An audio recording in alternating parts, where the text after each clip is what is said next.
ओम नमः शिवाय। सनातन धर्म की जय हो। नमस्कार दोस्तों, शिव और शक्ति को प्रसन्न करने के लिए प्रदोष का समय अत्यंत शुभ होता है तथा प्रदोष व्रत को प्रभावी माना जाता है। प्रदोष व्रत के प्रताप से जीवन में दुख, दोष, दरिद्रता का अंत होता है और खुशियां दस्तक देती हैं। इस बार दिसंबर में दूसरा प्रदोष भी रवि प्रदोष व्रत होगा। रवि प्रदोष का संयोग कई तरह के दोषों को दूर करता है। इस संयोग के प्रभाव से तरक्की मिलती है। आरोग्य, ऐश्वर्य, अच्छे स्वास्थ्य और मान सम्मान में वृद्धि के लिए रवि प्रदोष व्रत बहुत खास माना जाता है।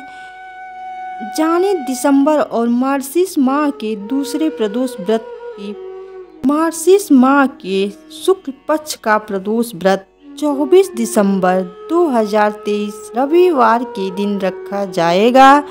ये दिसंबर माह का दूसरा और साल 2023 का आखिरी प्रदोष व्रत होगा। प्रदोष व्रत में प्रदोष काल यानी सूर्य अस्त होने से 45 मिनट पहले और सूर्य अस्त होने के 45 मिनट के बीच शिव साधना की जाती है। दोस्तों, मार्गशीर्ष रवि प्रदोष व्रत का शुभ मुहूर्त पंचांग के अनुसार मार्गशीर्ष माह के शुक्ल पक्ष की त्रयोदशी तिथि 24 दिसंबर 2023 को सुबह 6:24 पर शुरू होगी और अगले दिन 25 दिसंबर 2023 को सुबह 5:54 पर इसका समापन होगा। पुराणों के अनुसार रवि प्रदोष व्रत को करने से बेहतर स्वास्थ्य और लंबी आयु की प्राप्ति होती है।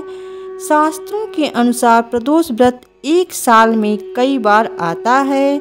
प्रायः यह व्रत महीने में 2 बार आता है।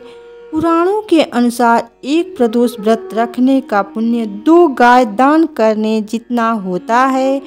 वेदों के महाज्ञानी सूत जी ने शौनकादि ऋषियों को प्रदोष व्रत की महिमा का वर्णन करते हुए बताया था कि कलयुग में जब अधर्म चरम पर होगा, लोग अन्याय की राह पर जा रहे होंगे, उस समय प्रदोष व्रत एक माध्यम बनेगा जिसके जरिए वो शिव की आराधना कर अपने पापों को प्रायश्चित कर सकेगा और अपने सारे कष्टों को दूर कर सकेगा।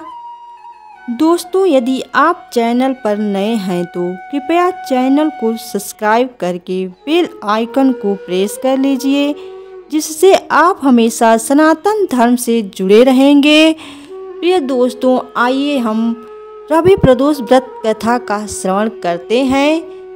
इसे बहुत ही शांत और प्रसन्नचित मन से सुनिएगा। एक गांव में अति दीन ब्राह्मण निवास करता था। उसकी साध्वी स्त्री प्रदोष व्रत किया करती थी। उसे एक ही पुत्र रत्न था।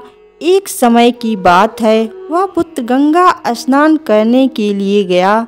दुर्भाग्यवश मार्ग में चोरों ने उसे घेर लिया और वे कहने लगे कि हम तुम्हें मारेंगे नहीं, तुम अपने पिता के गुप्त धन के बारे में हमें बतला दो। बालक दीन भाव से कहने लगा कि बंधुओं, हम अत्यंत दुखी दीन हैं, हमारे पास धन कहाँ है। तब चोरों ने कहा कि तेरे इस पोटली में क्या है। बालक ने संकोच होकर कहा कि मेरी माँ ने मेरे लिए रोटियां दी हैं। यह सुनकर चोरों ने अपने साथियों से कहा कि साथियों, यह बहुत ही दीन दुखी मनुष्य है, अतः हम किसी और को लूटेंगे। इतना कहकर चोरों ने उस बालक को जाने दिया। बालक वहां से चलते हुए एक नगर में जा पहुंचा। नगर के पास एक बरगद का पेड़ था। वह बालक उसी बरगद के वृक्ष की छाया में सो गया।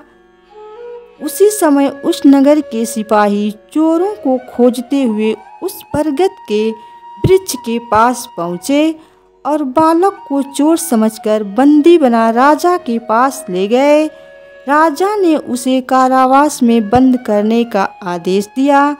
ब्राह्मणी का लड़का जब घर नहीं लौटा, तब उसे अपने पुत्र की बड़ी चिंता हुई। अगले दिन प्रदोष व्रत था। ब्राह्मणी ने प्रदोष व्रत किया और भगवान शंकर से मन ही मन अपने पुत्र की कुशलता की प्रार्थना करने लगी। भगवान शंकर ने उस ब्राह्मणी की प्रार्थना स्वीकार कर ली। उसी रात भगवान शंकर ने उस राजा को स्वप्न में आदेश दिया कि वह बालक चोर नहीं है, उसे प्रातः काल छोड़ दें, अन्यथा तुम्हारा सारा राज्य वैभव नष्ट हो जाएगा। प्रातः काल राजा ने शिव जी की आज्ञानुसार उस बालक को कारावास से मुक्त कर दिया। बालक ने अपनी सारी कहानी राजा को सुनाई। सारा वृत्तांत सुनकर राजा ने अपने सिपाहियों को उस बालक के घर भेजा और उसके माता पिता को राज दरबार में बुलाया। उसके माता पिता बहुत ही भयभीत थे। राजा ने उन्हें भयभीत देखकर कहा कि आप भयभीत न हो, आपका बालक निर्दोष है। राजा ने ब्राह्मण को 5 गाय दान में दिए, जिससे कि वे सुखपूर्वक अपना जीवन व्यतीत कर सके। इस तरह ब्राह्मण आनंद से रहने लगा। शिव जी की दया से उसकी दरिद्रता दूर हो गई। अतः जो भी मनुष्य रवि प्रदोष व्रत करता है वह सुखपूर्वक और निरोगी होकर अपना जीवन व्यतीत करता है।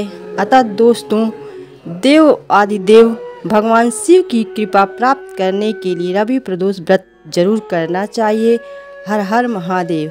नमस्कार दोस्तों, यह प्रदोष व्रत की जानकारी और कथा आपको कैसी लगी कमेंट करके ज़रूर बताएं। यदि अभी तक चैनल को सब्सक्राइब नहीं किए हैं तो कृपया चैनल को सब्सक्राइब कर लीजिए। सदैव आपके ऊपर देव आदिदेव भगवान शंकर की कृपा बनी रहे।